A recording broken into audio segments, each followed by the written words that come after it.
All right, hello and welcome to Module 7, which is on the Middle East and North Africa.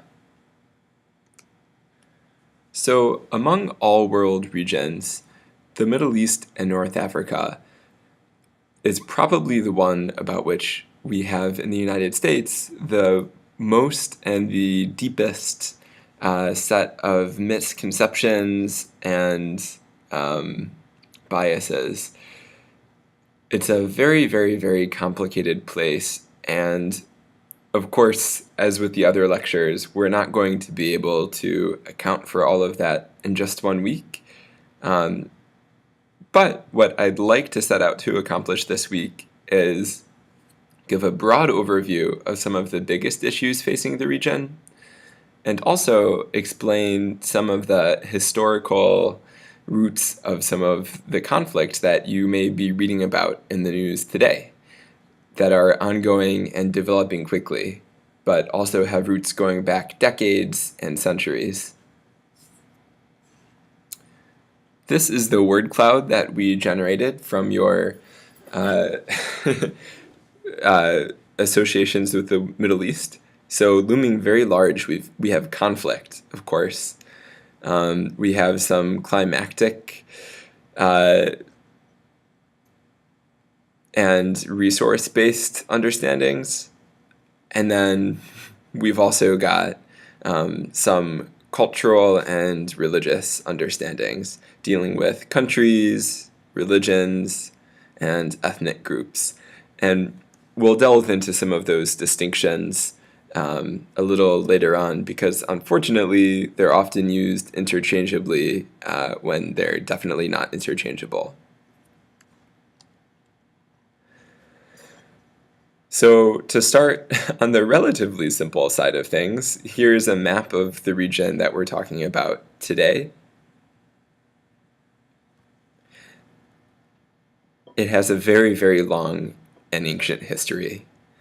A lot of some of the most basic elements of civilization, including everything from agriculture to algebra, have their roots in this region of the world. During the European Dark Ages, this was a flourishing region. You would much rather have been living here at the time. It's the crossroads between Europe, Asia, and Africa, and thus a lot of culture and a lot of trade have flowed through here for centuries and millennia. It's also the birthplace of some of the world's most important, oldest, and most common religions, Judaism, Christianity, and Islam, which we'll talk about in greater detail as well later on in the lecture. This area of the world has three main mountain ranges where there's generally a low population, but in coastal areas and floodplains, so you can see those denoted here mostly in green, there's a very high density of population.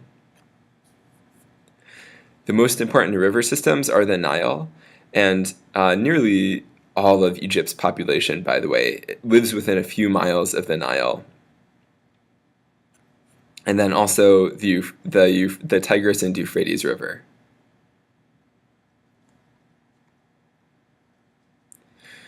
Most of the region is arid or semi-arid. It's in middle latitudes, so there's a Mediterranean climate here in these darker red areas, especially Turkey and then West North Africa. Arid and semi-arid in most of North Africa and the Arabian Peninsula, but also some highland climate because of mountains, found especially up here. You can't really see it because it's so small, and then tropical climate as well.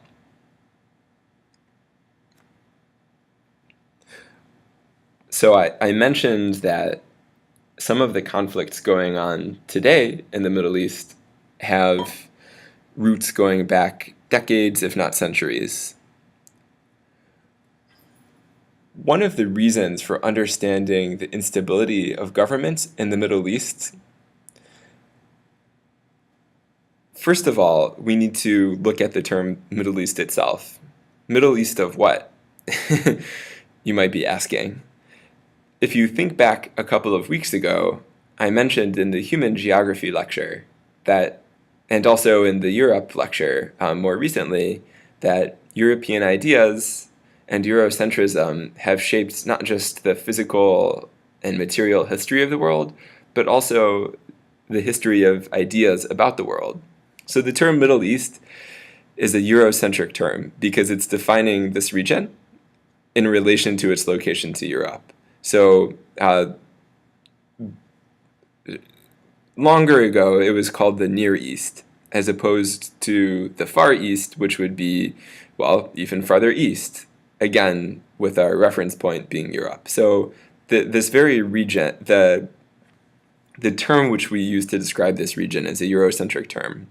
Not only that, but Europe and colonialism have had a huge impact on shaping the modern Middle East. So it's important to remember that most Middle Eastern countries have never really had the ability to develop themselves. From the 1500s, and remember, around the same time Europe was going through the Dark Ages, this region was flourishing.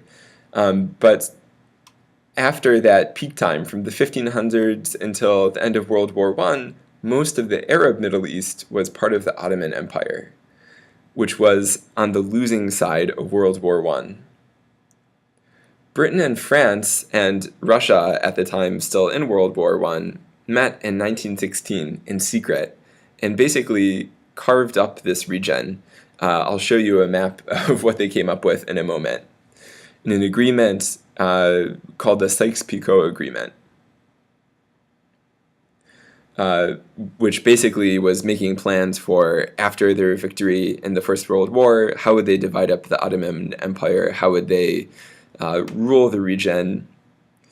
In the process, they were breaking a lot of promises that had been made to Arabs, to Arab peoples and leaders about self-rule.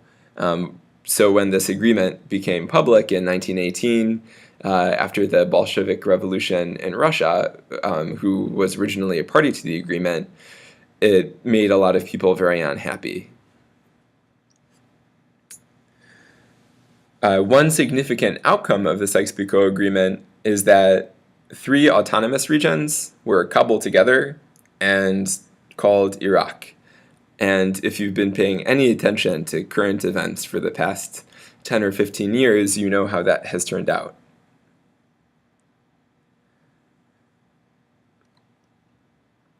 So here we see the original areas of influence as agreed upon by European powers in 1916 for after World War I.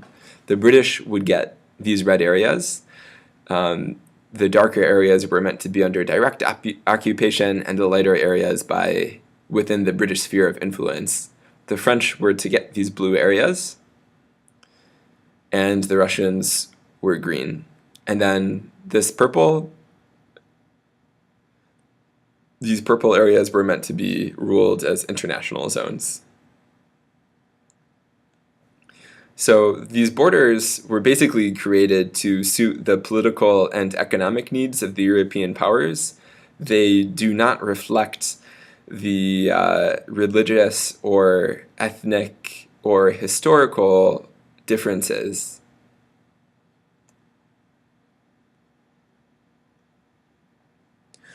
Another major legacy of the colonial history of the area is the Israeli-Palestinian conflict. So the British retained control of Palestine until 1948. Before then, they had agreed in 1917, as part of the Balfour Declaration, to create a national home for the Jewish people within Palestine, while also carving out freedoms and rights for non-Jewish communities there. This comes out of a movement called the Zionist movement, which is basically a political movement that supports the establishment of a legally recognized homeland for the Jewish people. And of course, there's a large and diffuse diaspora of Jewish people. Existed, of course, before World War II, but as a result of the Holocaust and the displacement of the surviving Jews of Europe, grew after World War II. Many of them ended up in the British Mandate in Palestine, and then in the modern state of Israel. So this is, as I hope you know, a very, very, very complicated conflict. Since 1917, some of the major milestones were in 1947, when the United Nations voted to partition Palestine between a Jewish and an Arab state, with Jerusalem under international rule. So you can see that the European colonial powers kept this idea of some kind of international zone of control. Basically, what the way this played out was European powers drawing some lines in the sand. Meanwhile, Jewish refugees from Europe / Zionists who had been migrating to British Palestine for several decades were getting ready to fight, as were the indigenous Arabs of Palestine and surrounding Arab nations. And as soon, actually, really they were trying to get at each other before the British pulled out. But after the British pulled out, all-out war broke out. And this is the conflict that, in addition to more recent conflicts, but this is the conflict that created the giant population of Palestinian refugees, basically Arabs who were displaced from their homes and have been kept out since then. So we can also tell the story of this conflict, the partial story of this conflict, with a series of maps. So here's British Palestine in 1923, the British Mandate in Palestine. So remember that Britain even controlling this is based on the Sykes-Picot Agreement, made secretly in 1916. This was the partition plan of 1947. Do these look like viable states to you? And then here's Israel following, these are the 1949 borders, following the conflict that ensued after the British pulled out. Here we have borders that changed subsequent to other conflicts, other wars fought in the region over time. So in 1967, Israel also occupied the Golan Heights, seized from Syria, the West Bank, and of course Jordan is right here, so West Bank being West Bank of the Jordan River, although it's on the east side of Israel, the Gaza Strip and the Sinai Peninsula. The Sinai Peninsula was returned to Egypt as a condition of peace with Egypt. And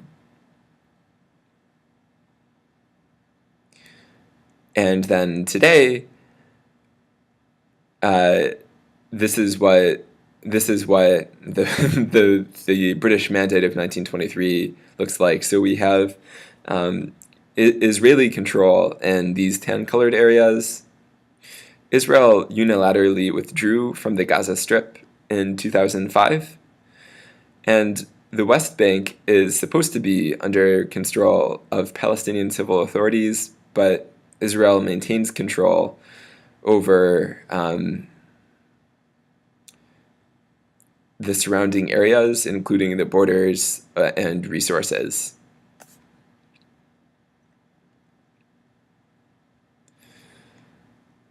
The history of Palestinian resistance, of course, goes back longer than this, but as such, we have the First Intifada and the Second Intifada, violent uprisings of Palestinians against the rule of Israel in the occupied territories, and these different groups playing different roles in Palestinian resistance to Israeli occupation. Western governments have tried on a few occasions to broker a peace process. There was a it's looked promising on several occasions, including 1993, which eventually resulted in the Oslo Accord, which was recently. It's debatable the extent to which it still means anything. Unfortunately, Prime Minister Yitzhak Rabin of Israel was assassinated in 1995 by actually a Jewish Israeli citizen who was very rightist and nationalist, was against Yitzhak Rabin's peace plan. We'll never know whether it would have resulted in peace, but it really set back the process. And since several attempts since then have also not been successful.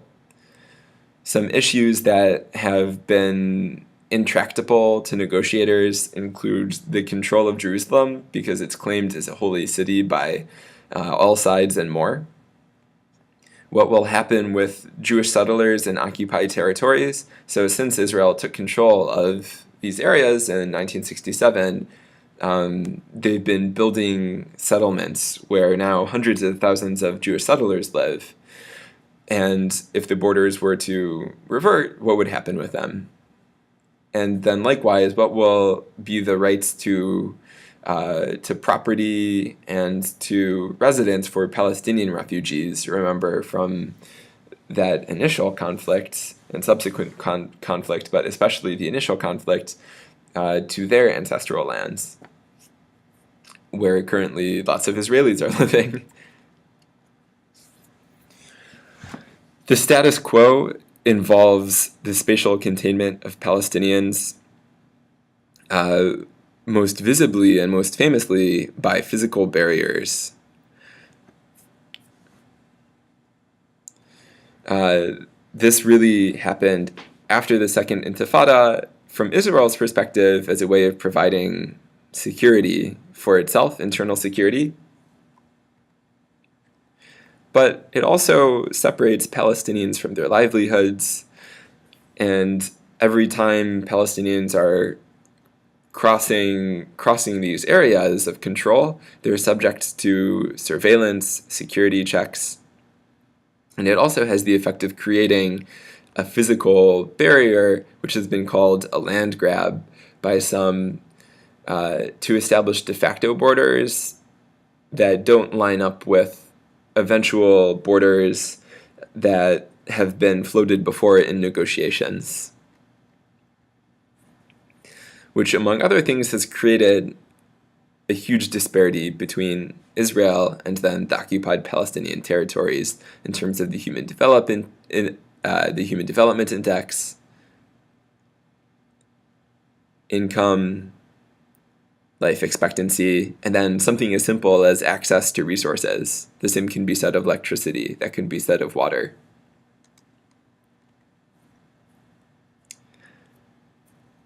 And again, I've referred to the very large population of Palestinians displaced by the creation of the Israeli state. Here's a map showing where many of those refugees are now. And so some of these refugee camps, including some in Lebanon, Syria, Jordan, and then aren't actually within the territory that we think of as being controlled by the Palestinians. Of course, the West Bank and the Gaza Strip. And these camps have been there for decades and decades. Saying camp is really kind of a misnomer, because people, generations have been born and lived and died there at this point. All right, let's turn our attention to another big word that came up in the word cloud when it comes to the Middle East, and that is oil. So here's a map showing world oil reserves in 2014. Now, the Middle East, while it does have a whole lot of oil, and North Africa as well, probably in the minds of most Americans, it plays an even greater outsized role than reality. So the United States actually gets a lot of its oil from our half of the world, or I shouldn't call it our half of the world. What I mean is the half of the world that we're on. So Venezuela, Brazil, Mexico. We also get a lot from West Africa, especially Nigeria. And then you might be surprised to see Canada having so many proven oil reserves, but that's due to the advent of new technologies that make the tar sands economically viable. And so that's why Canada appears so dark on this map. Terrible, of course, for the climate. So oil has had some significant but uneven effects on the development of the region. So not every Middle Eastern country / Southwest Asian country has oil. As you can see, Saudi Arabia has a whole lot, but it's not everywhere. Looking specifically at Jordan, Lebanon, Syria, Israel, and the Palestinian territories.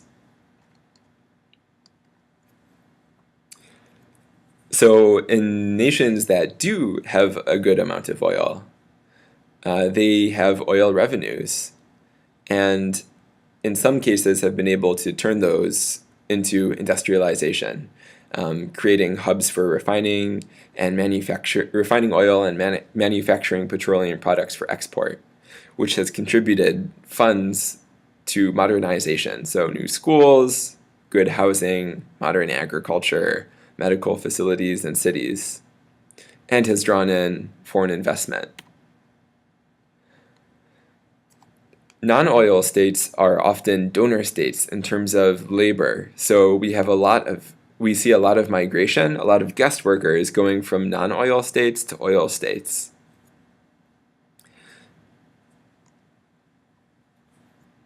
And these are some of those migration flows. So looking at the areas that don't have as much oil, Egypt, Yemen, and then of course Palestinian refugees as well, have long been flowing into the Persian Gulf as migrant workers.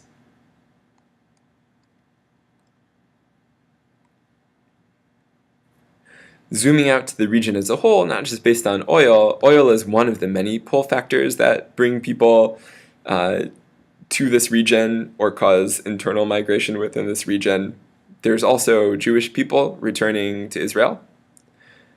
And then as far as outmigration, we talked about this in the Europe unit last week. There's a lot of economic migrants, but then war and civil unrest have been hugely significant in terms of causing outmigration for the past several years. And later on, we'll talk in greater detail about the Syrian conflict specifically. The region has been seeing an increase in the level of urbanization. So the 10 largest cities in the Middle East and North Africa are actually very large. These would be considered, could be considered megacities. Certainly, Columbus would not be on this list. And a lot of this urbanization has happened very recently and very quickly. That said, some regions are much more heavily urbanized than others. So Israel, for instance, 90% of its population lives in urban areas, whereas in Sudan, only 30% of the population lives in urban areas. And not all urban areas are created equal at this point, especially in places like Cairo, Baghdad, Khartoum. A lot of the people living in these urban areas are living in crowded, impoverished squatter settlements.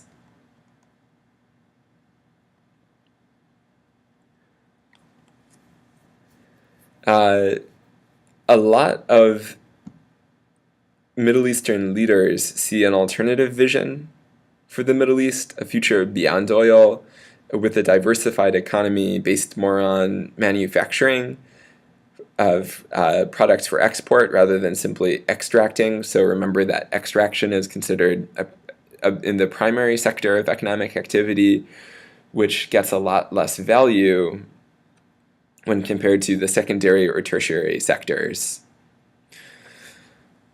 That would also include things like tourism, And then when it comes to reshaping the region, you can't get more literal or more extreme than the UAE, where they are literally reshaping the region by building land, designer land, where there was not land before. And some other seriously mind-boggling creations, such as indoor skiing resorts in the middle of the desert. So think of the energy and water demands for an indoor ski resort anywhere. Say Ohio. We don't even do that here. But then take that and put it in the desert in the UAE or in Qatar, and the resource demands are just out of this world.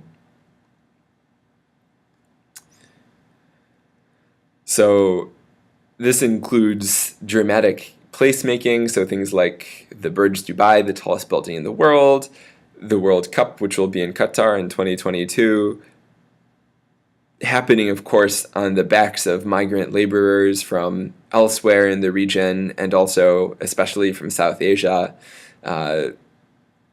The construction for the sites for the World Cup have already killed and will continue to kill a large number of migrant laborers so that there can be very cool looking buildings for people to play soccer in. So it's an interesting set of visions for the future of the Middle East. Okay, I mentioned that this region has been a cradle of major world religions. So in order of age, that would be Judaism, Christianity, and Islam.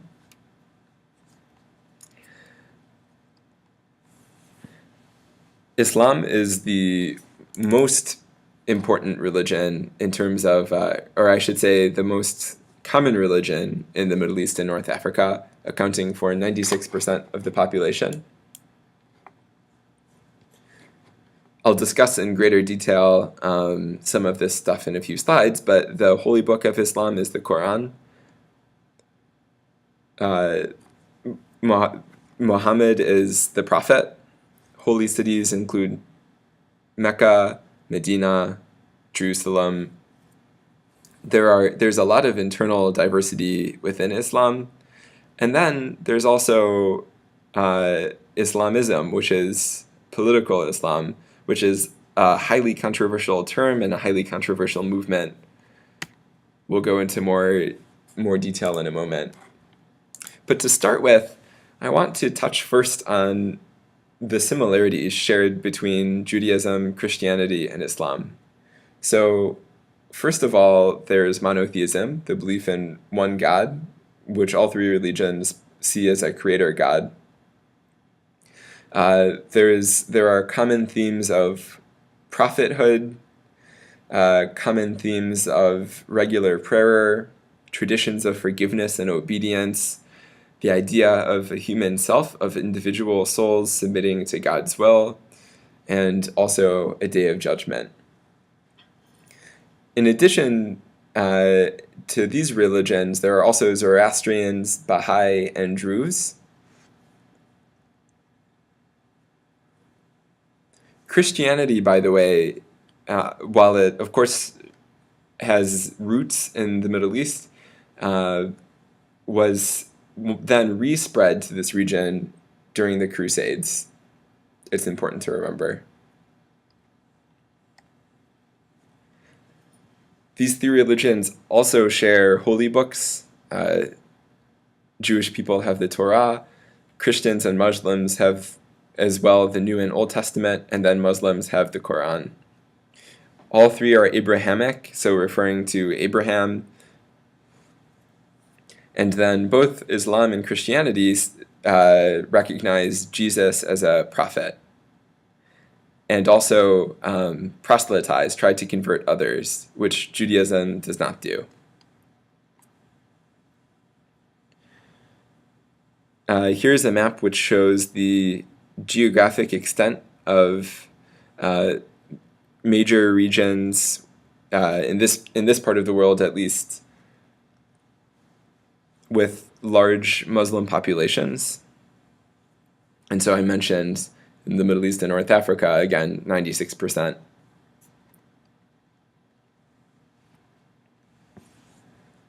The Prophet Muhammad lived from 570 CE to 632 CE, so that's the Common Era, which is when the holy book, the Quran, was written and is understood as the revealed, not that it was written, but is understood that it was revealed as the Word of God. The 5 pillars of Islam include recognizing Allah as the only God and Muhammad as his prophet, praying 5 times a day, donating to charity, fasting during the holy month of Ramadan, and making pilgrimage to the holy city of Mecca. And I mentioned that it's important to not confuse certain terms. So Islam refers to the religion, a Muslim is a follower of the religion, and then Arabs are an ethnic group, not a religious group. For instance, Persians are the ethnic group that are a majority in Iran, where the religious majority is also Shiite Islam. Some of the main divisions within Islam are between Sunni and Shiite Muslims. The major differences being over who has authority over the Islamic community, and also the proper mix of religion and political leadership.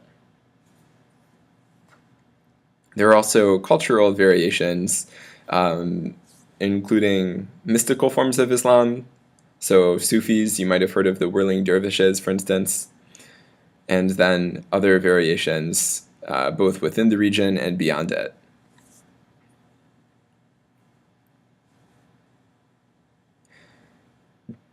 One of the major sticking points for Western understanding of Islam is the role of gender in the religion. It's important to, first of all, think of what we mean by our definition of gender.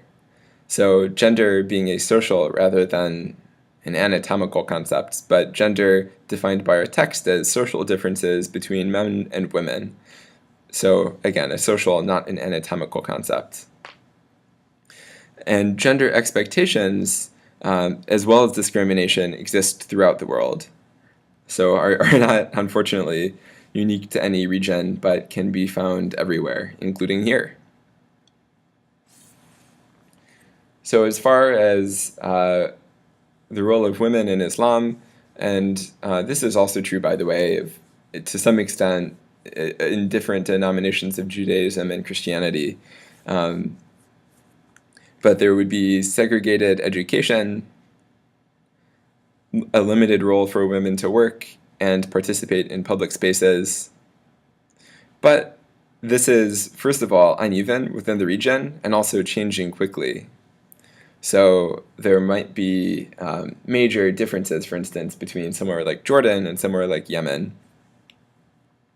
And the recent trend, especially in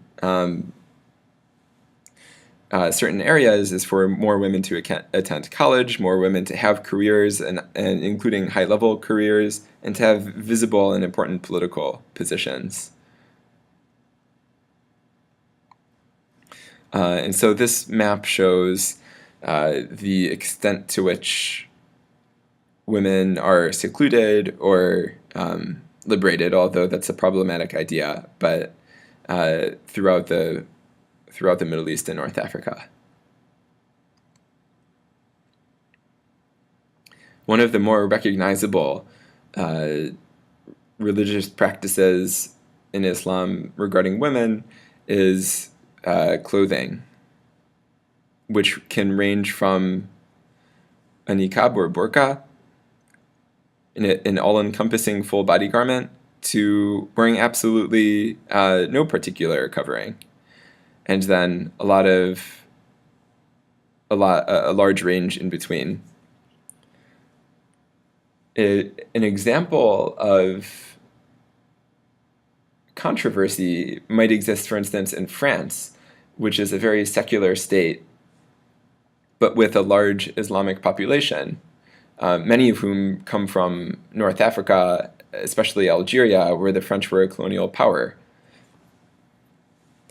In public in France, it's illegal to wear religious garments. And so in French public schools, women and girls have been punished for even something like wearing a skirt that looks too long and traditional, if they're Muslim. And then shifting gears once more to talk about some current events in the region, which I hope you've been following in the news, especially with your current events projects. The most momentous thing going on right now is the Syrian civil war. It began in the spring of 2011 and has killed, by now, between 240,000 and 330,000 people. These are rough estimates. It may be more. 7.6 million Syrians have been displaced, and millions of those have fled to Turkey and beyond, which is, again, why we have right now a migrant crisis in Europe. It's much more than a two-sided conflict.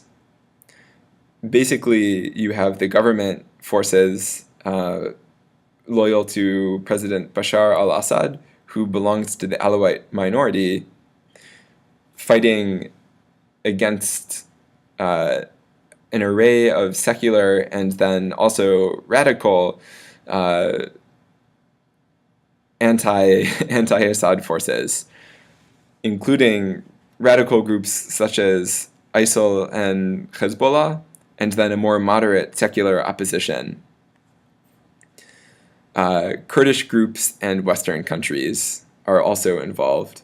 So the United States and several of its allies from within the region and beyond it have been engaging in an air campaign.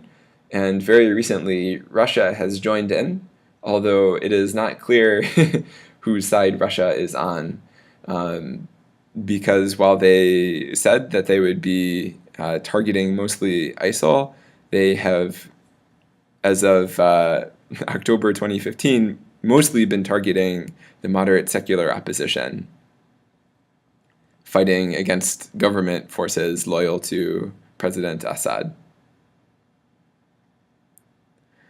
And here's what the map currently looks like in terms of, you can see the international borders, but this shows, as of October 2015, who is actually in control of these different areas. So the pink area here is controlled by the government of Iraq. This gray area here, and remember I said this includes where 10 million people live, is controlled by the Islamic State, sometimes called IS, sometimes called ISIL, sometimes called ISIS. In Arabic, can be called Daesh. Here we have the Lebanese government. Here in pink we have the Syrian government, and in green the Syrian opposition. Here we have the al-Nusra Front, and then this shade of kind of mustard, here we have the Syrian Kurds, and here we have Iraqi Kurds. So what I hope you take away from this is an understanding that when we talk about the Middle East and North Africa, we're talking about a region that is very complicated, that defies stereotypes, that has a lot of ethnic, cultural, and religious diversity. And if anyone tries to give you a simple explanation of this region, then they're probably lying, or they're probably leaving a lot out. So I encourage you to do a lot more research into this region and come to your own conclusions about some of the more contentious subjects. There aren't necessarily any right answers. whether we're talking about religious, cultural, historical issues, or maybe more saliently at the moment, policy issues. So I hope that this has shown you some of the deep historical roots of present-day conflicts, but most importantly, has shown you that there are many, many different storylines about this region.